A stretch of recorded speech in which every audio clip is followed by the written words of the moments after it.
ഇമാം നബവി റഹിമഹുല്ലാഹ് പ്രത്യേകം എടുത്തു പറഞ്ഞില്ലേ, നബി സല്ലല്ലാഹു അലൈഹി വസല്ലമ തങ്ങളുടെ ഖബർ ചുംബിക്കാൻ പോകരുത്. അവിടെ റസൂലുള്ളാഹിന്റെ ഖബറിന്റെ അടുക്കൽ ദൂരെ നിന്നിട്ട് അതവോടെ പെരുമാറണം.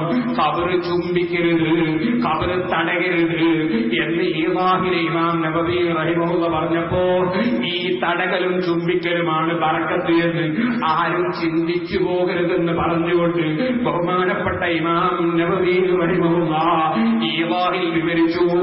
അതാ കുറെ ആളുകൾ അങ്ങനെ ചെയ്യുന്നു എന്നുള്ളത് നീ നോക്കണ്ട.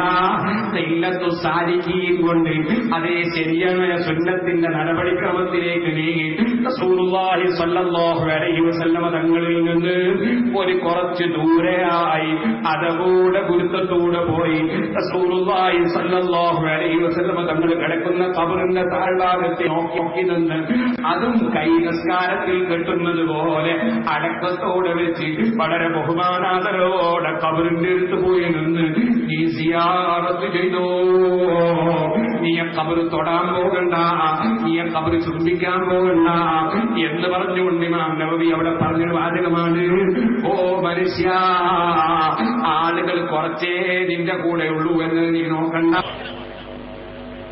എങ്ങനെ ബഹുമാനിക്കാം ചുംബനവും. അതുപോലെ തന്നെ എത്രയോ മഖബറകളിലൊക്കെ ചുംബിക്കുന്നത് കാണുമ്പോൾ ചില സുന്നികളെ അങ്ങനെ ചെയ്യരുത് അറിയും.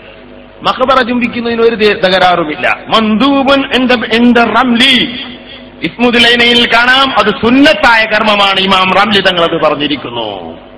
മഹാന്മാരെ ഖബർ ചുംബിക്കുന്നത്, ഖബർ മുകളിലിട്ട പുടകൾ ചുംബിക്കുന്നത് ഒക്കെ നല്ലതാണ്.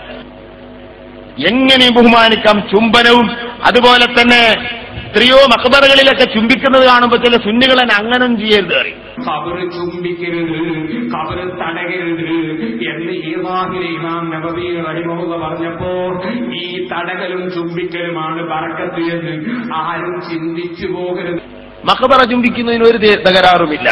നീ ഖബർ തൊടാൻ പോകണ്ട, നീ ഖബർ ചുംബിക്കാൻ പോകണ്ട. മഹാന്മാരെ ഖബർ ചുംബിക്കുന്നത്, ഖബർ മുകളിലിട്ട പുടകൾ ചുംബിക്കുന്നത് ഒക്കെ നല്ലതാണ്. നീ ഖബർ തൊടാൻ പോകണ്ട, നീ ഖബർ ചുംബിക്കാൻ പോകണ്ട.